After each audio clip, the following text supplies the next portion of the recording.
We are discussing about activity diagrams in UML, Unified Modeling Language. This is a basic activity diagram. It looks like flowchart, and all these notations we are going to discuss. First thing here is the precondition, start and end. Start, then there is an arrow, and this is the action input showing the flow. Then we have the system steps, and these are the activities in activity diagram.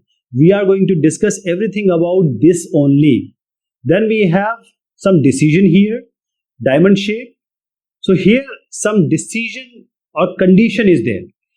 If it is true, it goes to some activity.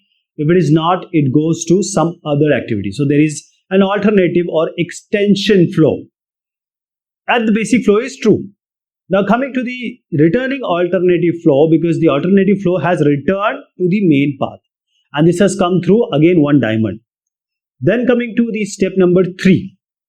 And we want two steps like step 4.1, 4.2 should run concurrently. These are called parallel activities. So there are two bars, and these two bars, first bar is called fork, and then we have the combination. We'll talk about that, whether it is called join or merge.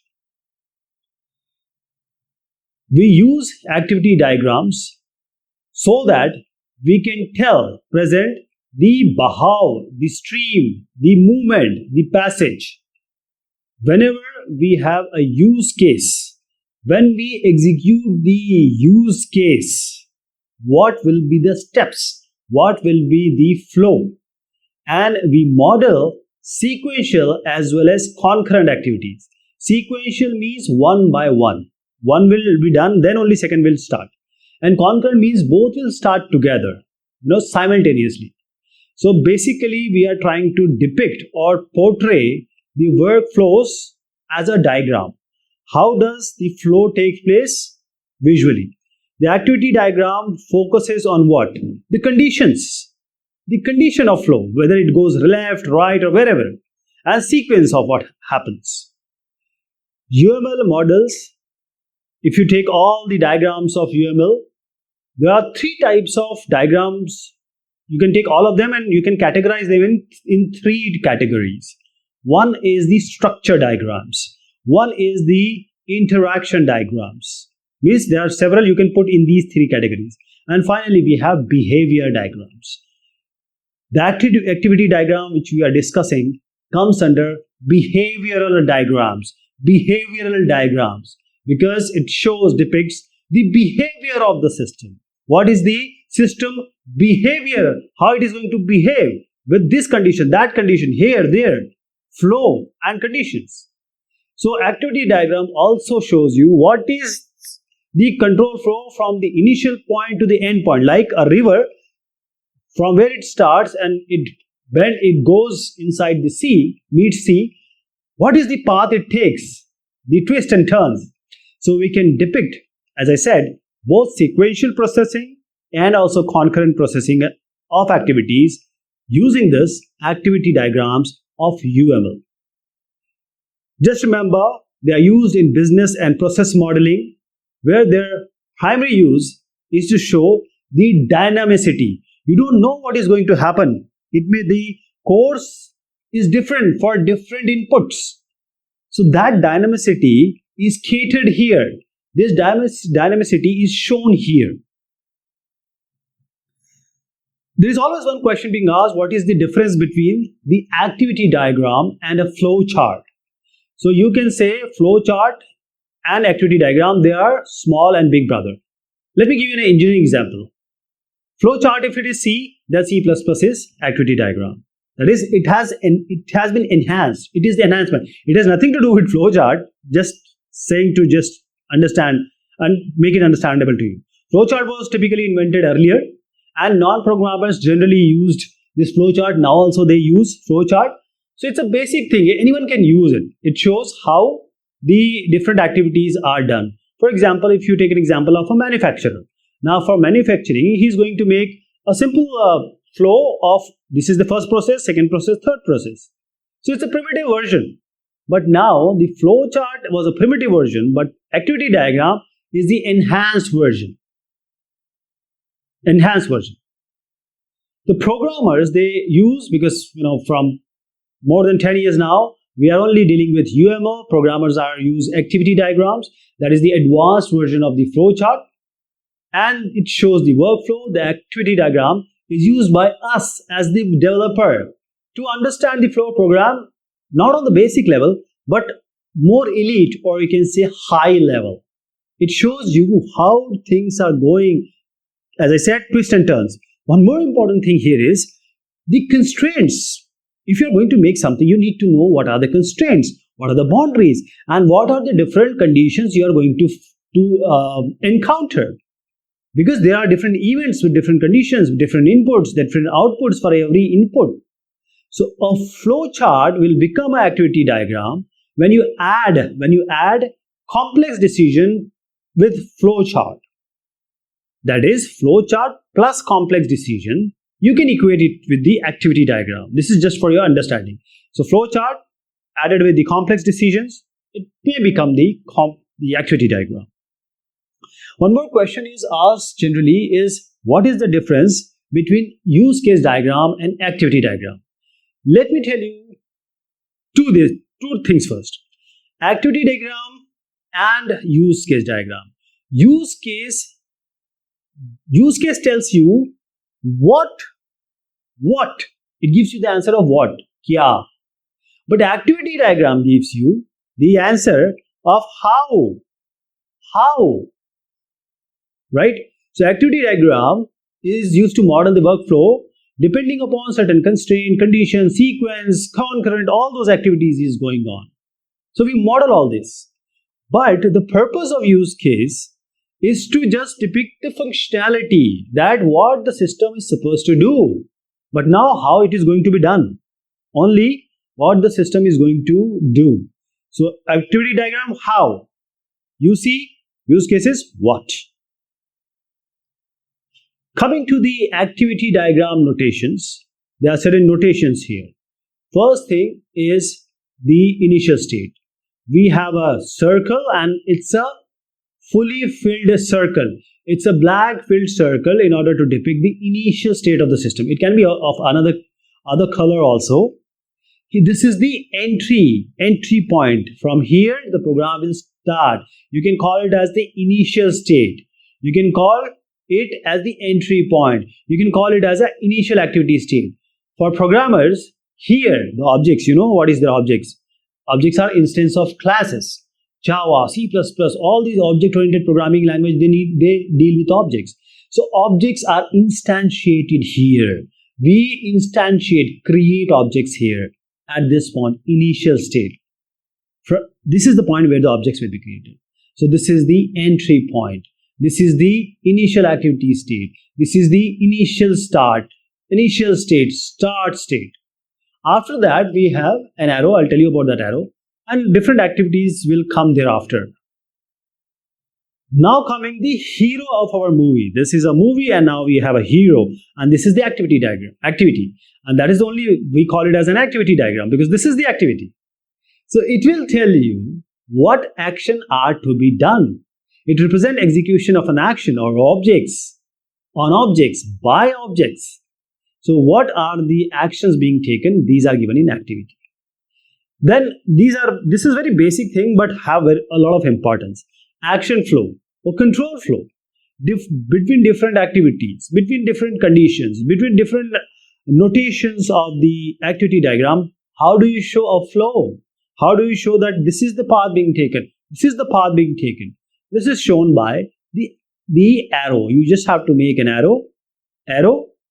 Say you have this first activity and second activity. So when you go from one to second activity, the flow is like this. Now if you go from second to one, the activity, see the direction will change. It's opposite from 1 to 2. Okay, this is the flow. There is always a possibility in multiple and big activity diagrams, 2 states, 2 decisions, various states, they may culminate, they may come to the one and only one final state. This is possible. Don't think that if you start, it will be only one start. Don't think when it is end, it will be only one state. Activity diagram can have multiple inputs, multiple output states, and depending upon the different activities and actions being taken. Then the important part which comes is condition, decision node or branching. Here you are going to make decision, and that is the basis of your activity diagram, because all the condition will entirely change your result. Say x number is even. If it is even, if a user enters even, we go to yes. Otherwise, we go to no. So these are notation for decision node. So this is the flow. You can put a name here. You can label it here. You can put a name here to make it more comprehensible. These are called guard expressions or guard. You can have more than two.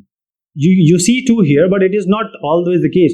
You can have multiple outputs or outward arrow coming from this decision node, condition node. It can be more than one. Now, I'll give you an example here that if a user enter a number and we have to check whether the number is odd. If the condition is saying number is odd, if it is no, go to this activity. If it is yes, go to display the number. So here we have a diamond block. We have a diamond block, and this is the condition node, decision node. Here is the decision node and activity diagram which uses the there, and we can have number of arrows coming out from there. Guard means it refers to a statement written next to a decision node on an arrow, sometimes within the square bracket. But the thing is, the statement must be true for the control to shift along a particular direction. So we have different statement, or you can say must be true for the control to shift along a particular direction. So we put some guards here, like order accepted, like order rejected. So we actually put a text here. So guard helps us know the constraints and condition for the activity diagram. Coming to fork. Fork, if you go to Linux and Unix, etc., fork means creation, production, janma dena. So that is, fork nodes are used to support concurrent activities. It creates new activities which are concurrent. So fork notation, we use fork notation when both the activities, they are getting executed concurrently, simultaneously. That is, no decision, no condition is made before splitting the activity into two parts or multiple parts. Both parts need to be executed in case of a fork statement. So there is one arrow coming, and this is the fork, and it is forking or creating new arrows for the multiple activities which are running concurrently. This is fork. I'll give you an example here. Basic example. Suppose you're making coffee. Now, if you're making coffee, there are two or multiple tasks and that can be done simultaneously or concurrently. Fork we have used here. Fork will do what? Making coffee activity. In order to complete this, it has created two arrows for two activities. Adding the coffee and streaming the milk. So we are doing what? We have had two concurrent activities. So this fork is creation or simultaneous activities. Now join nodes. And this is used to support the concurrent activities. Just we saw. Let me show you with an example. So you have adding coffee and steaming milk. You are doing it concurrently with a fork. When these are done, you need to combine them. You need to combine both of them. So what do you do? How do you do? We do a join notation. So for join notation, we have these two and we combine them. When both activities, that is these two activities, get completed, we converge them into one final activity. So this can be an activity. After this, you can have an arrow for an activity, or you can close it. It depends on you. So we have to have one more, you can say, an culminating ending fork here. And then you can end, or you can go do some other activity. This is a join notation along with the fork. Merge. So there are certain scenario which may arise when activities which are not being executed concurrently, they need to be merged. We just merged, we just joined, that was joined. But now we want to merge those activities which are not running concurrently. So we use this merge notation for these scenarios. We can merge two or more activity into one if the control proceeds onto the same thing, onto the next activity, whatever path has been chosen, irrespective of path being chosen. So one is going somewhere, they are doing different tasks, but we need to combine them. So we have to have a merge notation. So we'll make a diamond, culminate, or take those arrows coming from the merge and combine them. Let me give you an example. So this is a very simple activity diagram. If the number is odd, it goes to yes or it goes to no. And there are certain things happening. Add 5, multiply 5, display the number. On yes. On no, add 7, multiply by 7, display the number. I just randomly added certain things here. But our thing is that we can't have both sides executing concurrently, but they have to finally merge into one. They are not concurrent, please understand, but we need to merge them. For that, what we do? We take a diamond. We take one arrow from left, one arrow from right, these two activities not concurrent, and then you can have another activity or you can close it. So say add 10 or 20, whatever you want to do. Other activity. So these two are coming, merge, and finally whatever the result has to be added to 20. Then we have swim lanes. Swim lanes means when you see Olympics, swimming competitions, you see different lanes. So these lanes, every swimmer has a chance or has a boundary. Everyone gets its space, and now the swimming can proceed or the competition may proceed. So it can go for 100 meter, 50 meter is one side. So 50 meter, 100 meter, this depends on how much it goes. These are swim lanes. Now in the big scenario, the activity diagram, there are different actors, different use cases, different kind of components. So this is not mandatory, swim lane is not mandatory, but just to increase your understanding about the software you're going to make, product you're going to make, for that we need swim lane, and each swim lane has a different thing being shown, different use cases being shown. Okay, so swim lane can be vertical, it can be also horizontal, it can be both. I'll give you an example. So what this example we have just seen. Now we had a number, we went yes, we go no, and there are certain activities we did. Now, this left and right are different activities, so they can be put under different swim lanes. So let us add them. Just make a swim lane here also a swim lane, and this is the activity partition 1 or a swim lane 1, and the right one is the activity partition or swim lane 2. So this is activity partition 1, this is activity partition 2. I hope you got the idea. Time event. There are certain scenes or scenario or even where the event is going to take a long time.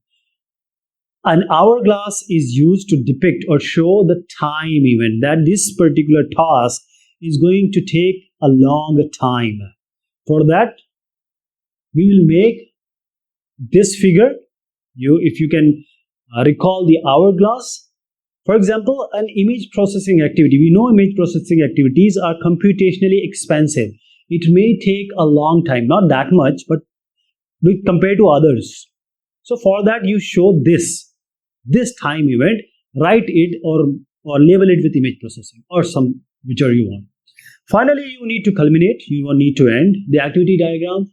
For that, we use the final state, end state, final state, end state.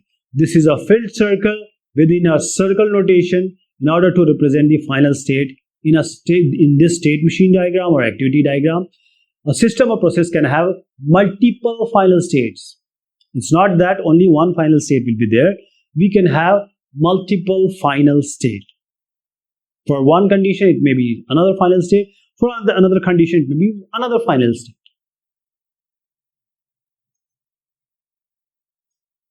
Let us take the example. So it's a very basic example of email connection. We'll make it because you might be going through this hospital management system and online shopping all. I have taken some other example. So we have to do what? First of all, we have to identify initial and final state. All the intermediate activities which you want from final state to end, you can identify them. These should come in the activity diagram. Then the condition and constraint should be clearly emphasized and clearly shown with the change of control flow. So the control flow, wherever it changes, you have to put the condition and constraint. And finally, we have to draw the diagram with appropriate notations. So let me take step by step, and whatever I am writing, I am going to give only the first letter here because the space is limited. I'll give you the first. Okay, let us start. Email connection. And email connection needs what? First, we need to have establish email connection. Finally, the final thing will be communication established. So we'll start here with the circle, filled circle.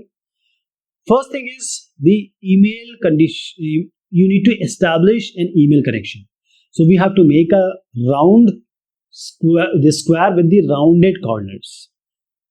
A rectangle, not a square, it's a rectangle with rounded corners. So establish email communication. This is the first activity of this particular activity diagram.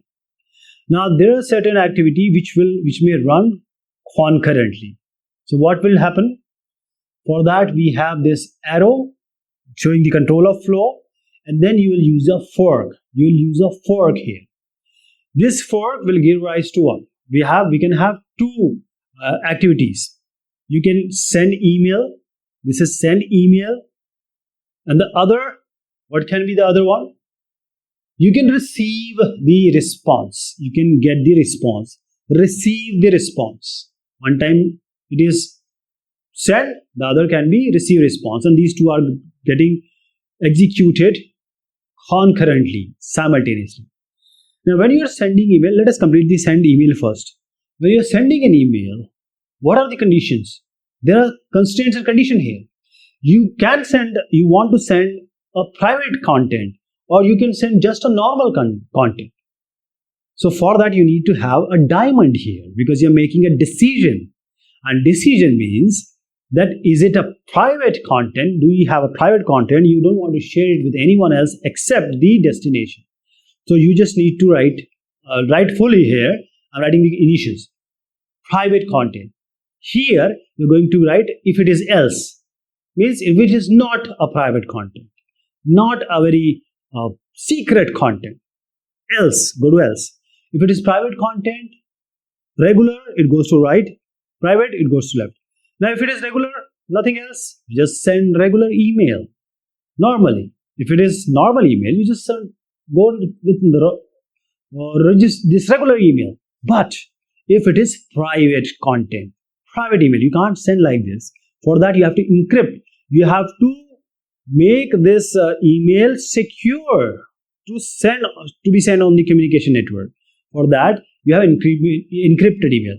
Now you can add certain information. For that, you can have a flip page, or you can have a box with a flip, and you can show that what a user intent, because this cannot be understood by everyone. We have to make it understandable to everyone. So you can have extra. You can say a metadata or information you can give just to make it understandable. Okay. Now two things are done. Now when these two work are complete, you can have, because you are merging it. So you are actually having left and right merge with a diamond. This is the merge, not a join, merge. Then we have the right work is receive response. Now you send, you need to wait. You have to wait. And the time can be considerable. For that, what you do? You put an hourglass, because you know that it may take some time. It may take 5 minutes, 10 minutes, half an hour, 2 hours. So wait for 2 hours. So you have labeled it also. This is an hourglass. Then what you do? If you may get reply, you may not get reply because you are waiting for a response. What you do? So if you get you don't get any reply, you can start or fork another thing. You can go to some activity or whichever action you want to take. Or you can just say error. And if it is a valid reply, what are you going to do? Done. So left, right, all these concurrent activities are done. So you have to use the reverse fork. Fork you have used, now you have to use this exactly like this. And finally, you can say communication established. Communication established. Because error condition we have already checked. Communication established, and this is how you're going to end. So a circle inside a circle, filled circle. A filled circle inside a circle. So this was a very basic example, because most of the time we have understood about the online shopping, etc. This is an ATM, etc. This is a different kind of example. Thank you so much. Take care of yourself.